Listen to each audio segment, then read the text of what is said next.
Sveiki visi, dar prašysiu truputėlį kantrybės, paskutiniam kalbėti visada sunkiausia, tai su pirma pasidžiaugsiu, kad esame iš tikrųjų labai įdomaus verslo atstovai tvaraus ir aš kai paklausiau šiandien šitą seminarą, tai mes esame ir finansininkai, rinkų analitikai, inžinieriai, mechanikai, agronomai, biochemikai, viskas viename.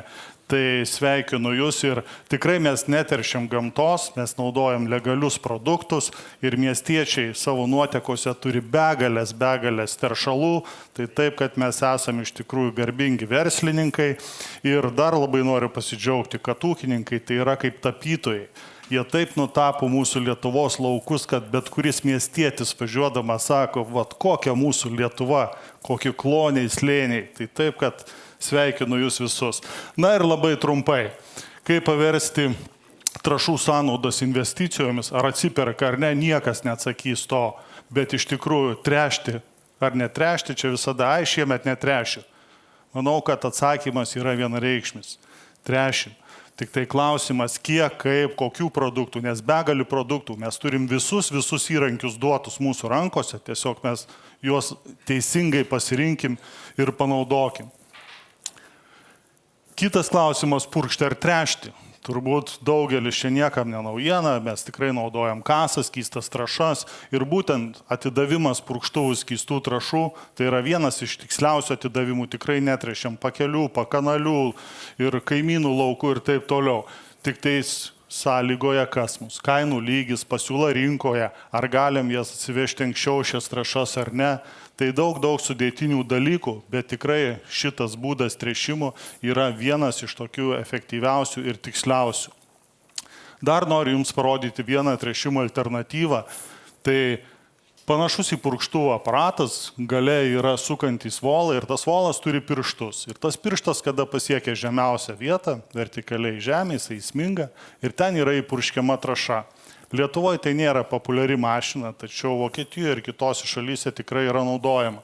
Dar įdomus faktas, kad vokiečiai naudoja trąšas, pavyzdžiui, rapsą atiduoda rudenį ir jie netręšia pavasarį su užrakinta azoto formulė specialiai. Ar tą mes galim daryti Lietuvoje? Tikrai neatsakysiu, manau, kad ne, kadangi turim per daug drėgmės, bet labai efektinga šita yra mašina, kada mes turim labai didelės sausras. Ir tada mes galim pamaitinti augalą labai tinkamai ir gauti papildomą naudą. Na, bet šiandienos mūsų temos turbūt plačiausiai yra apie trąšų barstomąsias, tai yra granulė, kaip ją išberti ir kaip pasiekti reikiamos naudos. Na, ir noriu Jūs pakviesti į gamyklą, Kverneland gamyklą, kuri yra Olandijoje. Truputėlį pasižiūrėkit, iš tikrųjų, kaip gimsta tas produktas, tas įrankis, kurį mes turim naudoti.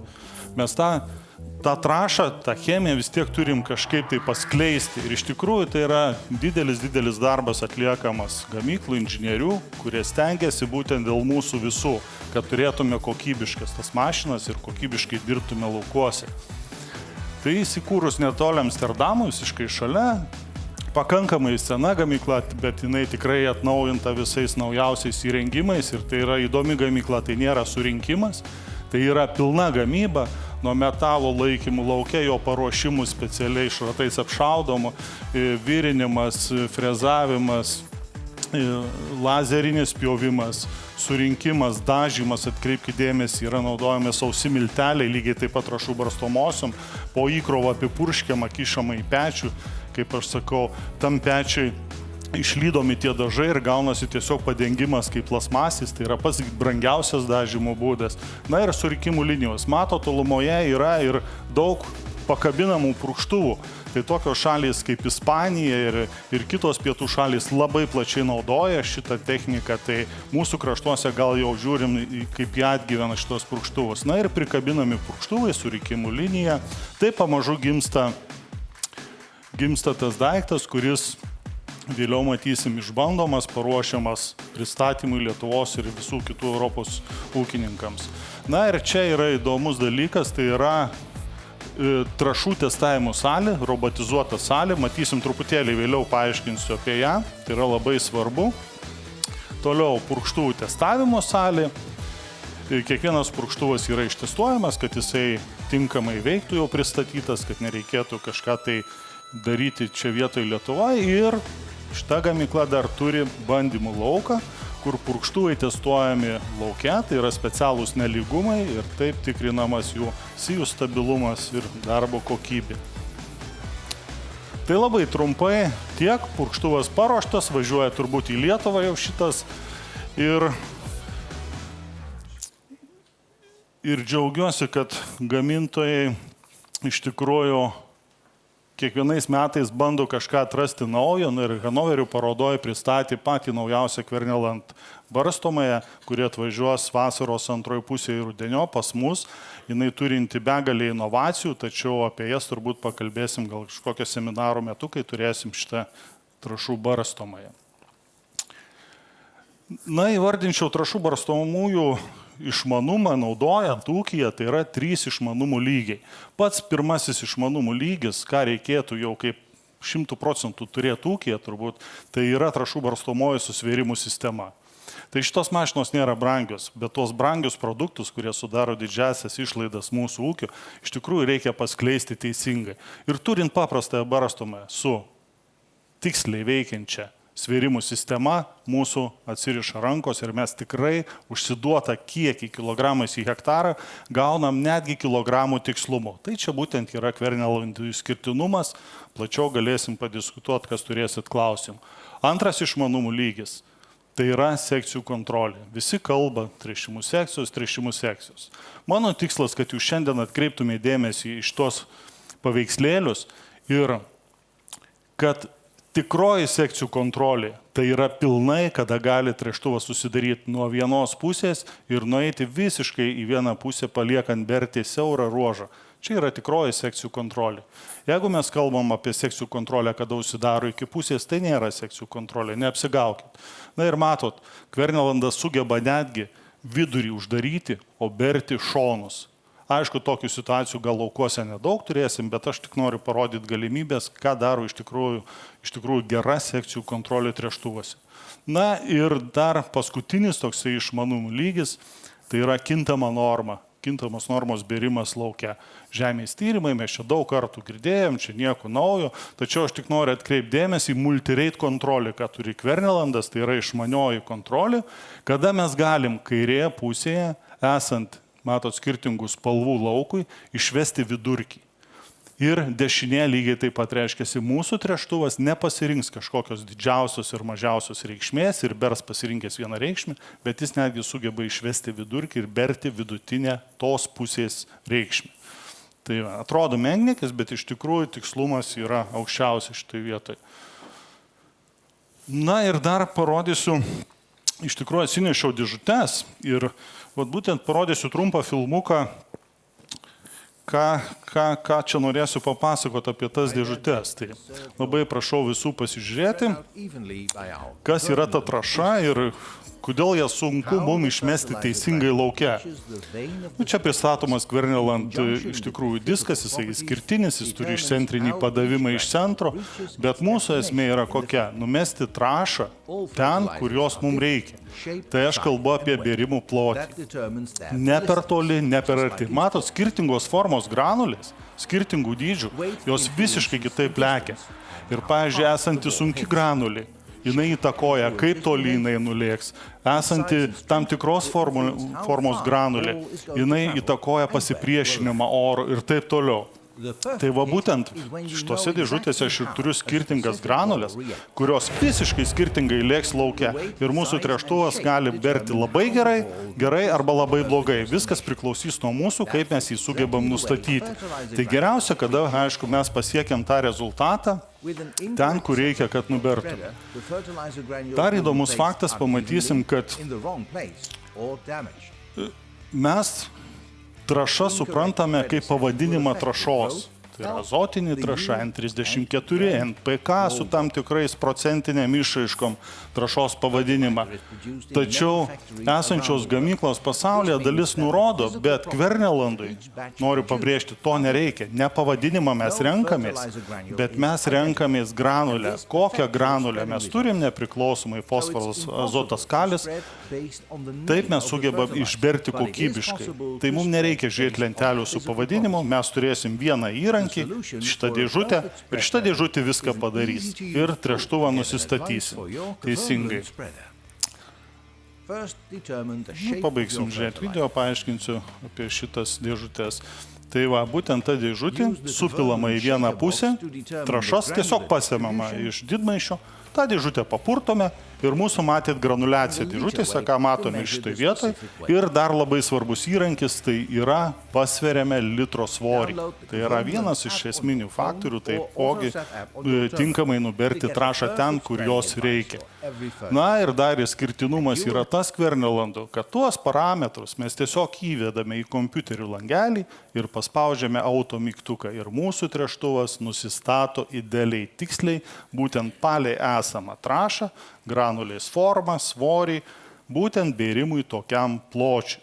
Tai va čia yra tikrasis nustatymas trąšų barstomosios, nesiremiant kažkokiom teorijom, bet tai yra praktinis, kuris užtrunka 1 minutę. Na ir aš jau noriu parodyti, kad čia yra 4 gradacijos ir mūsų trąša yra, kada yra geriausia. Geriausia yra trąša, kada mes nusiperkame trąšą, papurtome ir mūsų pasidaro vienam stulpelyje trąša. Reiškia, su šita trąša mes galim pasiekti norimą rezultatą be jokių problemų. Reiškia, visos granulės lėks idealiai gerai ir patrešim norimą plotį. Toliau matom kitą trąšą, čia yra azotinės visos trąšos. Pasiskirsti į 3. Ką reiškia? Didžiausia granulė, jinai lėks toliausiai. Didžiuma vidutinių granulių lėks šiek tiek arčiau, bet mes turim ir smulkesnės frakcijos, jos lėks arčiau. Kai pasiekti tinkamą tręšimą, sunku. Na ir paskutinį trąšą, tai čia yra salietra. Tiesiog dabar jinai yra vienoje pusėje, aš noriu parodyti, kaip čia viskas atrodo praktiškai. Paimam, papurtom, tai užtrunka 10, 15, 20 sekundžių. Visas mūsų darbas padarytas. Apverčiam ir matom, kad esanti visiškai smulki salietra, kuri atrodo šiaip iš pažiūros labai prasta, bet jos granulė praktiškai ideali, vienoda. Bet nesidžiaukim turėdami tokią trąšą. Esmė yra kokia? Kokį plotį jūs bersit su šitą trąšą? Jeigu jūs bersit 20-24 metrus ar mažiau ten, idealiai jūs įsibersit ir kokybę turėsit puikią. Bet jeigu jūs naudojat savaigį purkštuvą 36 metrų ir jums reikės įsiberti 36 metrus, čia jau atsiranda iššūkis. Tai neapsigaukit, netgi turėdami vieną granulę, identiškai vienodą, kokybišką tręšimą sunku padaryti. Tai va, būtent Kvernelandas vadovaujasi šitais bandymais, jie atlieka daug testų. Nu, pasižiūrėkim tada, ką ten daro su tais testais. Na ir kaip pagrindinį skirtinumą Kvernelandų prastai trąšai, smulkiai, būtent šitai, išberti, mes turim išcentrinį padavimą, kada trąša išsisuka iš centrų ir paduodama su judesiu iš centrinių ant mentės. Ką reiškia, negaunam smūgių į trąšą ir neskyla mūsų trąša, mes galim turėti didesnės apsukas ir įsiberti platesnį plotį, būtent turėdami didesnės technologinės vėžės. Na ir mano minėtas video apie testavimo salę, tai kviečiu pasižiūrėti iš tikrųjų, ką tikra gamykla turi padaryti, kad pristatyti ūkininkui geros kokybės trąšų barstomąją. Pirmiausia, investuoti į tinkamą įrangą, tinkamą salę ir testuoti begalės trąšų, kiek yra gamyklų, tiek jie testuoja. Ir ką reiškia, jie testuoja trąšas ir daro bandymus įvairiem bėrimų pločiam. Reiškia, pradeda nuo 10 metrų ir baigia ties 54 metrais. Tai jūs įsivaizduojate, kiek yra tipų trąšų ir kiek yra bėrimų pločių ir dar skirtingų trąšų barstomųjų modelių. Ir tą darbą turi gamykla padaryti. Ir taip, matot, gaunasi diagramos, kada tręštuvas sukasi ir krenta trąša į tam tikrus lovelius, momentiškai sveriama ir mes matom kiekviena kryptimi trąšų barstomosios, kaip trąša nukrenta. Ir matom persidengimus, kur yra daugiau, kur yra mažiau.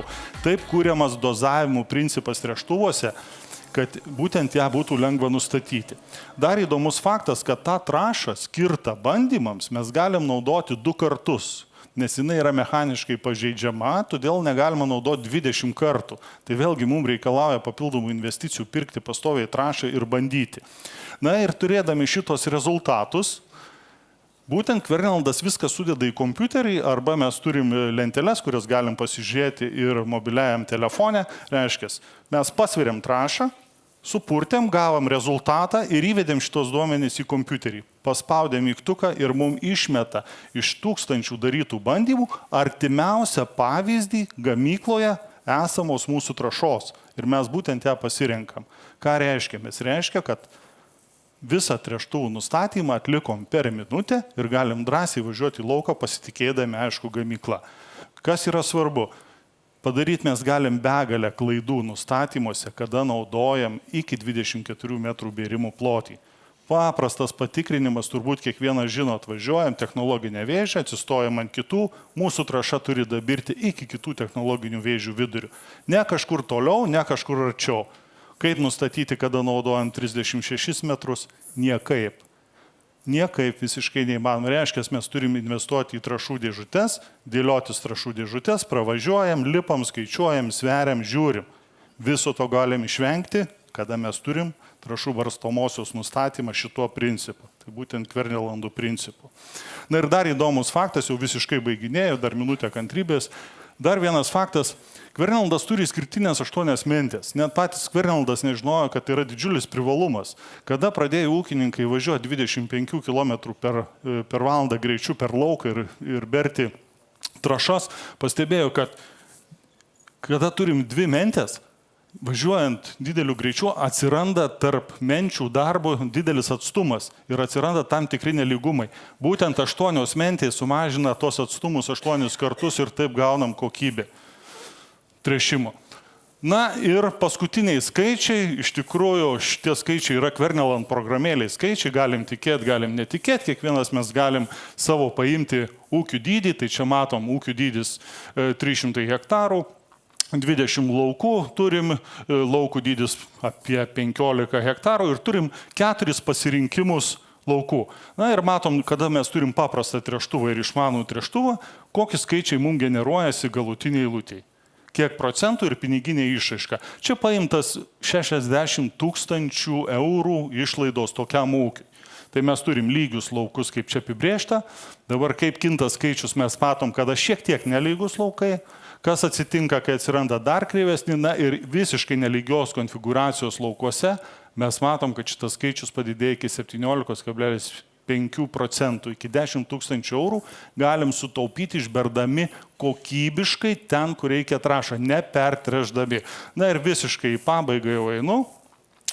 Tai kada mes paimsime su svėrimų sistema, šiek tiek protingesnį, tą pirmų lygių protingumo mašiną ir lyginsim su išmaniaja, pažiūrėkit, matot, šitame lygios konfiguracijos lauke tas skaičius nėra didelis. Ir kai manęs ūkininkas klausia, ar verta pirkti, aš pirmiausia klausiu, o kokius jūs turit laukus? Jeigu jūsų laukai yra kilometrų ilgio ir yra lygus laukai, iš tikrųjų mes tokių ūkių turim, tai ta investicija išmanų barstytoją tikrai kartais jinai neatsipirks taip greitai, kaip įsivaizduoja. Tačiau negalima atsilikti nuo mados ir ne tik nuo mados, nes kiekviena inovacija jinai atneša į ūkį tam tikrų kitų, kaip čia įsireikšti, lūkesčių. Ir kada tu stengiasi viską atlikti kokybiškai gerai, dažniausiai ir Dievas tau padeda, kaip sakau. Na ir pasižiūrėkim dar, kaip kinta tas skaičius būtent šitų iki 7,5 tūkstančių, tai esant nelygios konfiguracijos laukuose, tokią barstomąją, kaip aš sakau, šiai dienai privaloma turėti. Beje, šitos barstomos tai nėra pagrindinė investicija į ūkį, tai jos yra sąlyginai labai pigios ir tikrai labai kokybiškai beria. Na ir nuorodai mūsų tinklalapį, visa informacija apie techniką. Tas, kas patingėsi ten naršyti ar kažką, čia matot mano telefonų numerį, tiesiog paskambykit man, paklauskit ir aš kaip dirbtinis intelektas pasistengsiu jums atsakyti tiksliai, konkrečiai ir aiškiai. Tai ačiū uždėmesį. Na ir turim, Algimantai, dar vieną klausimą iš nuotolinių, tokio biškį provokuojantį, filosofinį. Tai tręšti ar netręšti? Išgyvenimo klausimas. Kaip manot, ar jūsų siūloma technika išgelbės ūkininko finansus? Jei ne, ar jūs kompensuosit nuostolius? Daug šauktukų ir pagarbiai. Nu, jeigu būsim ūkių dalininkai, tai prisimsim tą atsakomybę tuo atveju, bet jeigu ne, tai aišku, kad ne. Bet tręšti vienareikšmiai, tręšti išmaniai, nebūtina kartais rinktis pačios brangiausios pasaulyje technikos, bet rinktis tą, kurios iš tikrųjų reikia ir kuri atneš jums naudą. Tai yra labai paprasta. Kreipkitės į mus, mes padiskutuosim atvirai, patarsim.